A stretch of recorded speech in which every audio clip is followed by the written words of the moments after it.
It's my house. Obey me.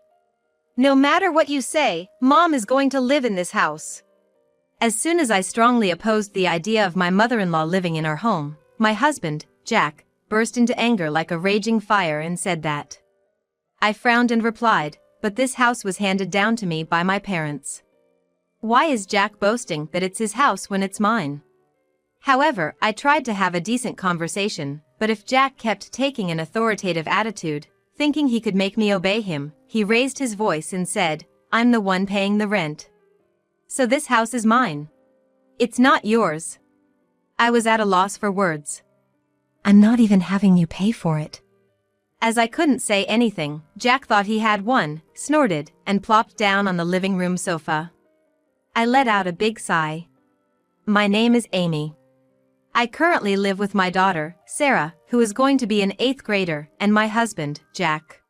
We live in a 2-story house, and Jack and I started living in this house about 3 years after we got married. Originally, my parents lived in this house, but they decided to give up the house and move to the countryside, saying they had something they wanted to do there. At that time, my parents decided to rent this house to us, Jack and I, who were married and had Sarah in my belly. I suppose my parents were concerned about their income even though they had moved to the countryside. Well, it was cheaper than living in an apartment or buying a new house, so Jack and I were happy to pay the rent. I work as a magazine editor and make a decent amount of money. Originally I was an editor for a fashion magazine, but now I've been entrusted with being the editor-in-chief of other magazines. I've always enjoyed thinking about the writing and design in magazines, so this job is like a calling for me. By the way, I met my husband, Jack, through work, during a meeting. He was a photographer.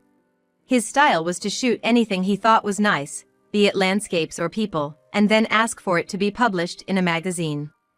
Well, there aren't many times that what he shoots and what the editorial department wants to post coincide. So, I guess I earn more. In fact, he's a freelance photographer, so he's not stable in terms of income and can't be relied upon. In the midst of that, we ended up raising our daughter, Sarah. I'm busy with my work in the editorial department, but since Jack is a freelance photographer, he doesn't go out when he doesn't feel like it, and he has no work or anything. So I left our little daughter to Jack. I have a stable income, so I thought it was only natural to divide the roles like this, but there was someone who outright rejected our role division. That was Jack's mother. For me, she's my mother-in-law. My mother-in-law didn't necessarily believe in male superiority over women, but she had a personality that couldn't tolerate her own son taking care of the child or doing household chores. So when she found out that I was working outside and that Jack was taking care of the child and doing housework at home, she became furious. Why is my Jack doing all the wife's work when she's out having a break? I was surprised at that.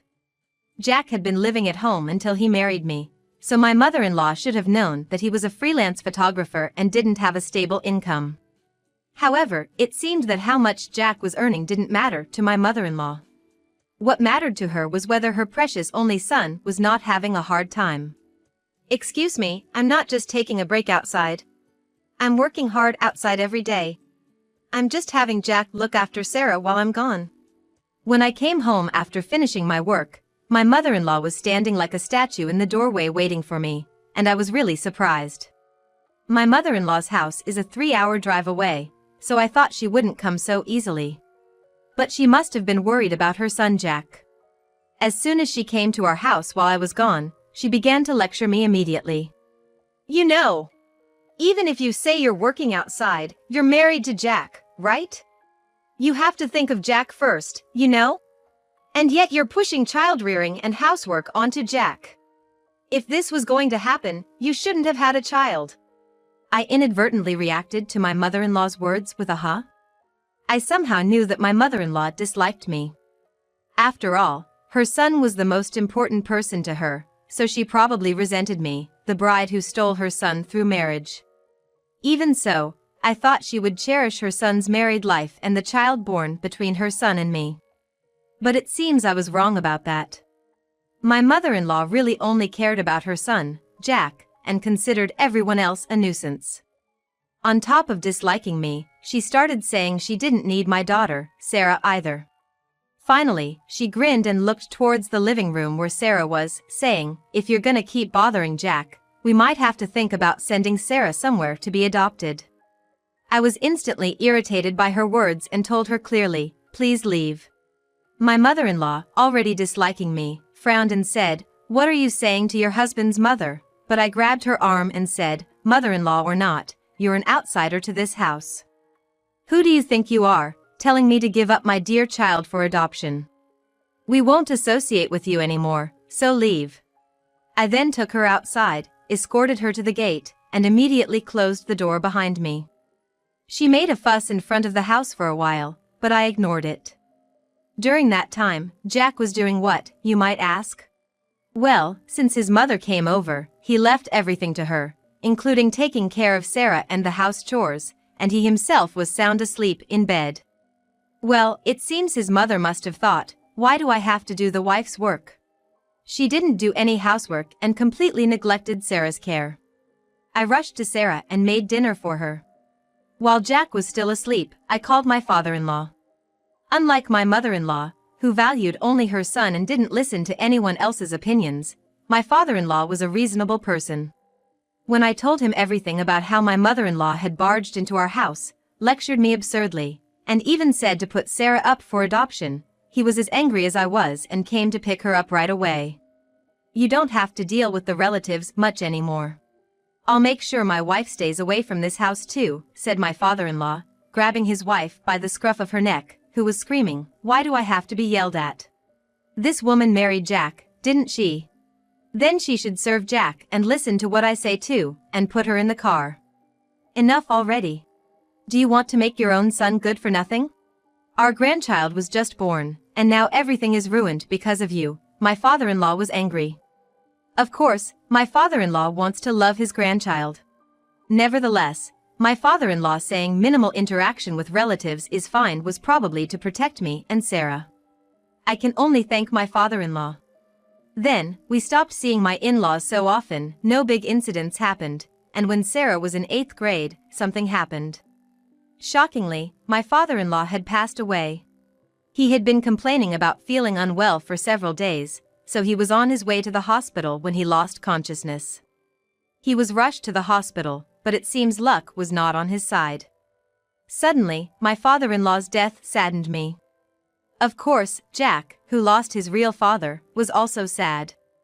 And even though she hadn't been interacting with the relatives, Sarah, who had continued to correspond with her grandfather in 8th grade, was very upset. Since they were pen pals, Sarah might have been sadder than me. After all, I couldn't help but think, who's going to stop my mother-in-law now? While it's sad that my father-in-law passed away, the fact that there is now no one to stop that reckless and hateful mother-in-law who dislikes both me and Sarah is very frightening. In the future, my mother-in-law might storm into our house. After all, until now, even if she tried to come to our house, my father-in-law had been strictly managing the money so she wouldn't have the travel expenses, and had even made her give up her driver's license. But now, my father-in-law's inheritance is hers, and no one around to tell her how to use that inheritance.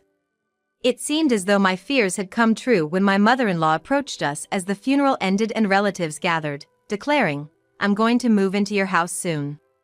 Certainly, since my father-in-law has passed away, my mother-in-law will be living alone in her house.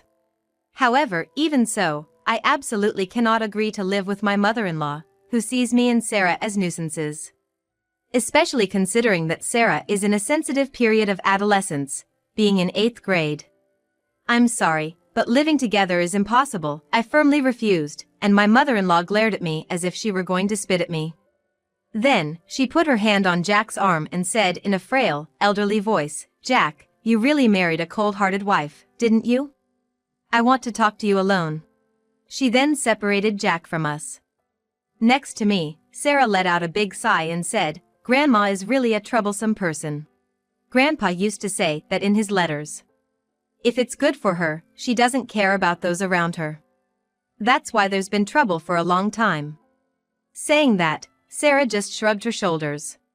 In the past, Sarah used to be attached to Jack, who took care of her, but recently she seems to have realized that it's me who is earning money and supporting the household.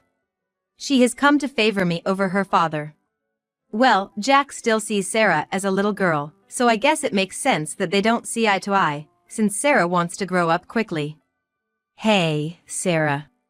Mom really thinks it's impossible to live with your grandma. But what if Dad and Grandma ignore what I say and try to live together in the house? I said, hesitating to tell her the whole story. Because what I'm about to say is a heavy topic for a middle schooler like Sarah. Considering Sarah's feelings, I also felt that making such a decision might be wrong. However, Sarah seemed more mature than I thought, and she said, if you're going to divorce Dad, I'm definitely going with you, Mom. It seems that Sarah immediately caught on to what I was trying to say about possibly divorcing her father. Moreover, I was truly happy that Sarah said she would side with me. But having a daughter in middle school, I thought it might be better to keep the family together until Sarah graduates from college. But it seemed that Sarah had also noticed my hesitation. You know, Mom. I think it's okay for you to leave if you can't bear it. And I can't stand Grandma either, so if staying with Dad means having Grandma around, I think divorce is the only option, Sarah said firmly, indicating her willingness to leave her father. I think the last time Sarah and my mother-in-law met was when Sarah was very small, so maybe she remembers the unpleasant attitude my mother-in-law showed her at that time? I found out for the first time that Sarah disliked my mother-in-law so much. While surprised, I thought to myself, that's right. Living with such a person would be worse for Sarah than divorcing. But Jack, who had been talking to my mother-in-law alone, seemed to have a completely different idea, and as soon as we got home from the funeral, Jack said to me, I'm going to live with Mom. But my opinion hasn't changed since the old days. I absolutely refuse. Living with your mother, even if the world turns upside down, is unthinkable. Even though I firmly refused to live with my mother-in-law, Jack glared at me, saying that he couldn't back down because she's his mother. This is my house. Obey me. No matter what you say, I'm going to have Mom live in this house. It felt more like a command to me, his wife, rather than a request to live with his mother. Maybe when he was talking to his mother alone, she told him something like make your wife obey? That would be just like her. I frowned upon hearing that and said, this is the house I inherited from my parents.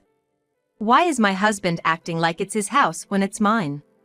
But, while I was trying to have a proper conversation, my husband was taking an aggressive attitude as if he could control me by doing so, raising his voice, I'm the one paying the rent. Then this house is mine. Not yours. I was speechless. Though he's not the one paying for it.